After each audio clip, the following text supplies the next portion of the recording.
दोस्तों अस्सलाम वालेकुम। आज की वीडियो हम ख़ास तौर पे बहुत से लोगों की फरमाइश पे बना रहे हैं और हमसे ये कहा गया था कि शेंजन वीज़ा का जो एप्लीकेशन फ़ॉर्म है वो कैसे फ़िल करना है ये भी बता दीजिए। और अगर आप ये फ़ॉर्म सही तौर पे फ़िल करने में कामयाब हो जाते हैं तो यकीन कीजिए ना सिर्फ आप अपने पैसे बचा लेंगे बल्कि आपके वीज़े के चांसेस भी बढ़ जाएंगे, क्योंकि अगर फ़ॉर्म जो है वो बुनियादी ज़रूरत है शेंजन वीज़ा हासिल करने के लिए, अगर वो सही तौर पे फिल नहीं होगा तो ज़ाहिर है फिर आपका वीज़ा भी रिजेक्ट हो सकता है। इसलिए लोग एजेंट के पास इसीलिए जाते हैं कि वो फॉर्म आपका सही फिल कर देगा, लेकिन अगर आपके पास ये सलाहियत होगी तो एजेंट के पास जाने की ज़रूरत नहीं है और फिर उसको हज़ारों रुपये देने की ज़रूरत नहीं है। आप अपने फॉर्म को अच्छी तरीके से फिल कर लीजिए और अपने जो सपोर्टिंग डॉक्यूमेंट्स हैं वो साथ लगाइए और वीज़े के लिए अप्लाई कर दीजिए, तो जिससे आपके लाखों रुपये जो हैं वो बच सकते हैं। तो इस वीडियो को शुरू से लेकर आखिर तक ज़रूर देखिएगा ताकि कोई भी स्टेप जो है वो आप मिस ना कर पाएँ, और क्योंकि इसमें वो तमाम चीज़ें हम आपको बताएंगे जो ज़रूरी हैं और जो कुछ लिखना है वो तमाम का तमाम हम आपको समझाएंगे। तो ये फॉर्म जो है ये कहाँ से डाउनलोड करना है ये भी हम अपने डिस्क्रिप्शन में वो लिंक दे देंगे, आप भी वहाँ से जाके डाउनलोड कर सकते हैं। ये यूरोपीय यूनियन की वेबसाइट पे फॉर्म मौजूद है जहाँ से हम आपको ये लेके आए हैं फॉर्म। तो आपको ये फॉर्म हम कैसे फिल करना है वो हम आपको दिखाते हैं। ये उसका पहला पेज है, 8 सफ़ों का ये फॉर्म है। तो ये पहला पेज है फॉर्म का। तो इसमें आपने फॉर्म फिल करते हुए आपने अपने पासपोर्ट को साथ रखना है। पासपोर्ट में जो बहुत सी चीज़ें ऐसी हैं जो पासपोर्ट के ऊपर इंदराज हैं उसी के मुताबिक आपने इंदराज करना है। जैसे ये पहला नाम है सरनेम फैमिली नेम, ये आमतौर पे दूसरा नाम होता है और जब आप पासपोर्ट पे देखेंगे कि उस पर भी इसी तरह नाम लिखा होगा। तो फर्स्ट नेम जो होता है आपका आमतौर पे पहला नाम होता है।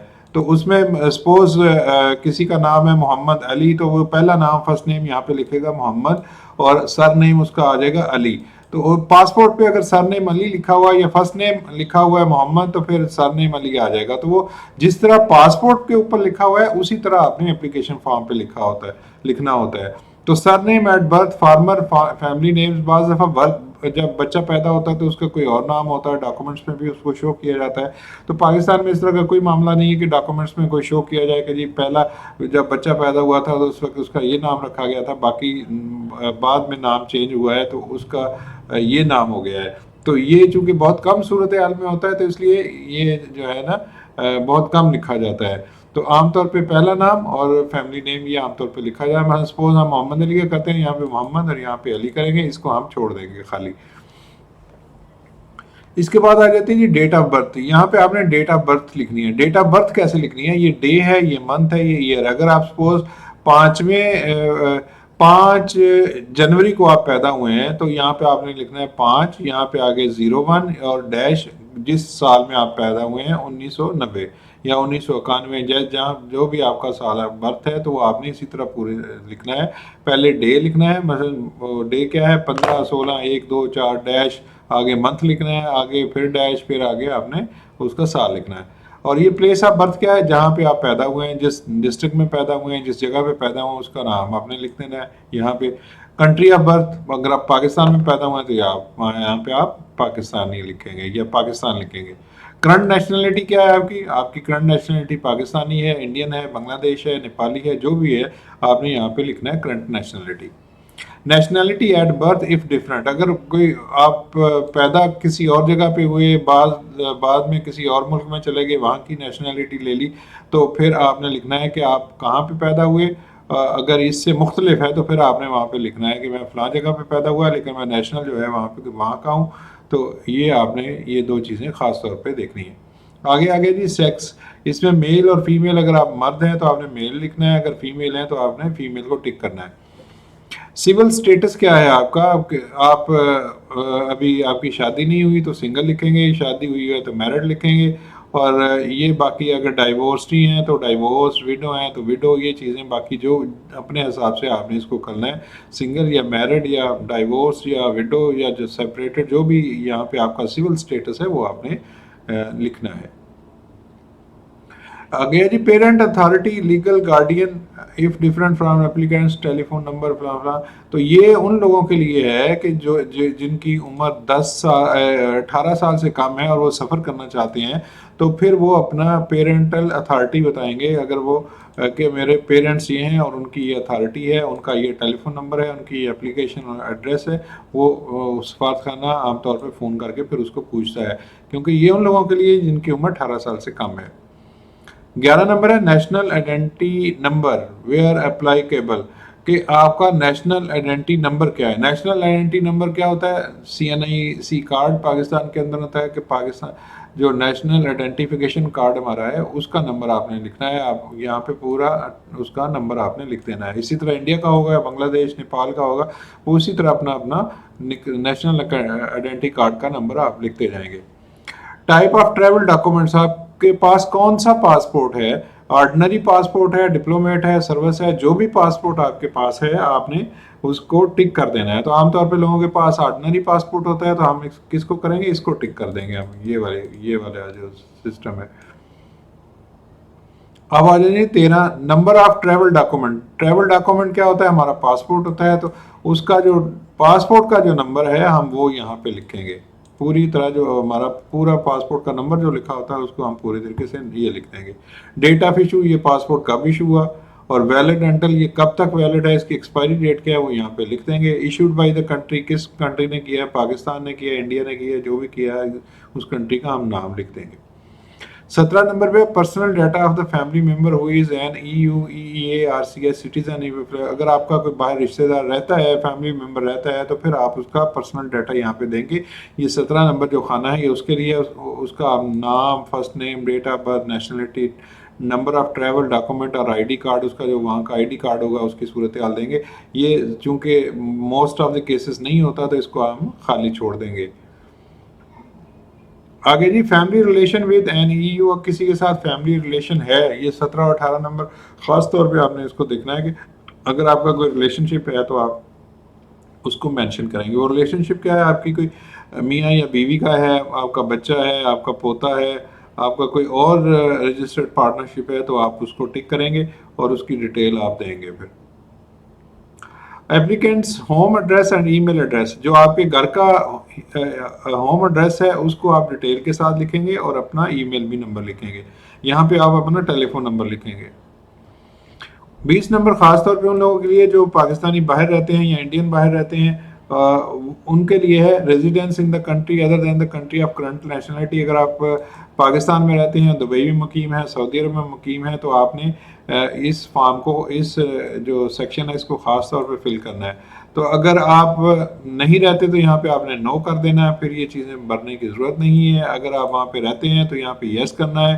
रेजिडेंस परमिट और इक्विवेलेंट, अगर आप वहाँ पे रह रहे हैं तो उसका रेजिडेंस का आपने यहाँ पे बताना है कि क्या है। वहाँ पे अगर अकामा है या रेजिडेंस परमिट है तो आपने बताना है कि यहाँ रेजिडेंस परमिट है, यहाँ पे या अकामा है तो उसका नंबर क्या है, ये कब तक वैलिड है आपका अकामा या आपका रेजिडेंस परमिट। ठीक है, तो ये उन लोगों के लिए जो बाहर रहते हैं। करंट ऑक्यूपेशन, आप काम क्या करते हैं, आपने इस चीज़ को डिफाइन, आपने इस चीज़ को यहाँ पे लिखना है। आप जो भी काम करते हो उसका आपने यहाँ पे लिख देना है। नंबर 22 पे employer and employers address and telephone number, जिसके पास आप काम कर रहे हैं वो कौन है, कौन सी कंपनी है, उसका एड्रेस क्या है, उसका टेलीफोन नंबर क्या है। ये 22 नंबर में आपने ये तमाम चीज़ें लिखनी है। और जो स्टूडेंट्स हैं यहाँ पे उन्होंने name and address of education establishment, उन्होंने उस यूनिवर्सिटी का नाम या उस कॉलेज का नाम लिखना है जहाँ पे वो पढ़ रहे हैं।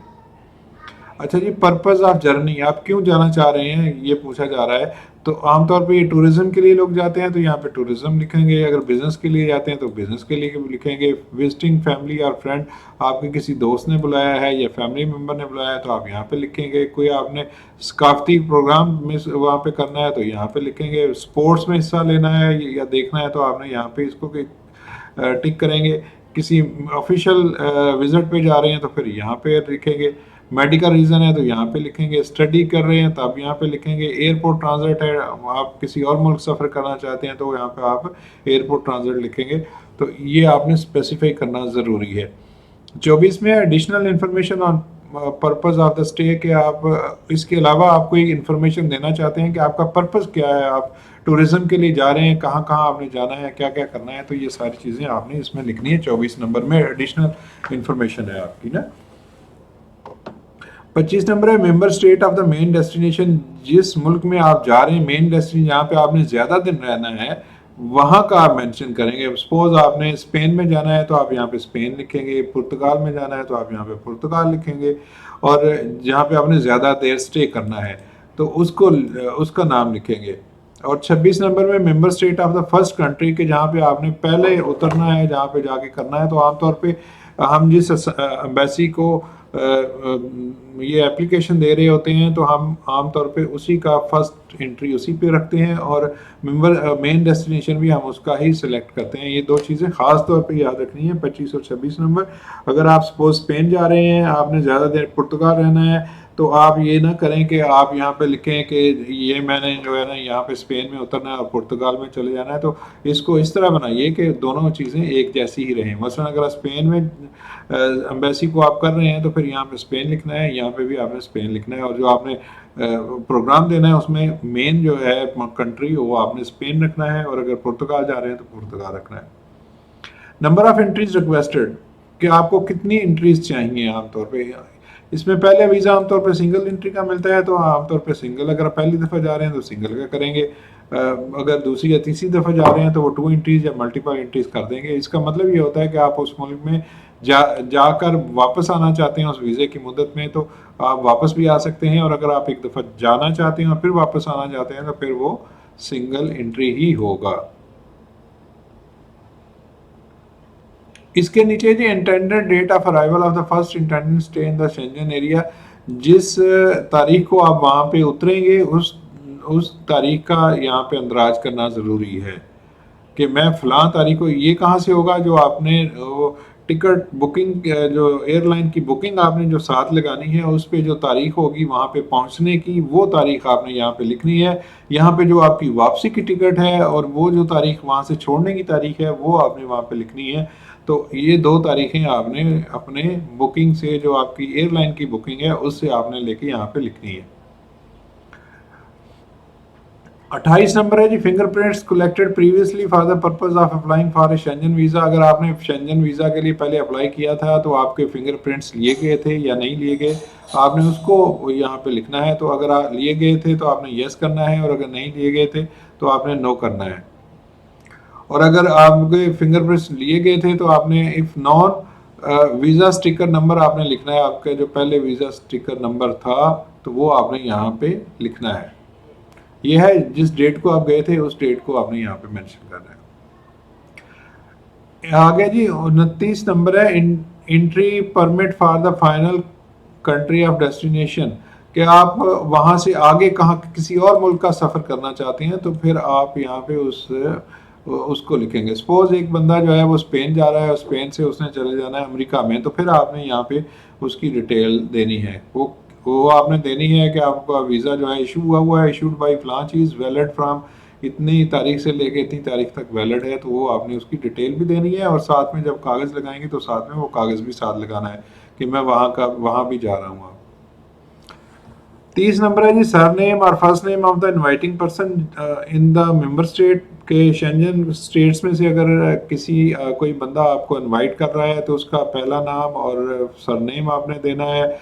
और अगर कोई आपको इनवाइट नहीं कर रहा तो फिर होटल और जो टेम्परेरी अकोमोडेशन है जहाँ पे आपने जाके रहना है, जिसकी आपने बुकिंग करानी है होटल की, उस होटल का पूरा आपने यहाँ पे नाम लिखना है। यहाँ पे उस होटल का पूरा एड्रेस, ईमेल नंबर लिखना है, और पूरे होटल की आपने डिटेल देनी है। वो जो booking.com से आप जब बुक करवा रहे होंगे होटल, तो उसका पूरा टेलीफोन नंबर, उसका एड्रेस कहाँ पे ये मौजूद है, वो सारे का सारा यहाँ पे आपने लिखना ज़रूरी है।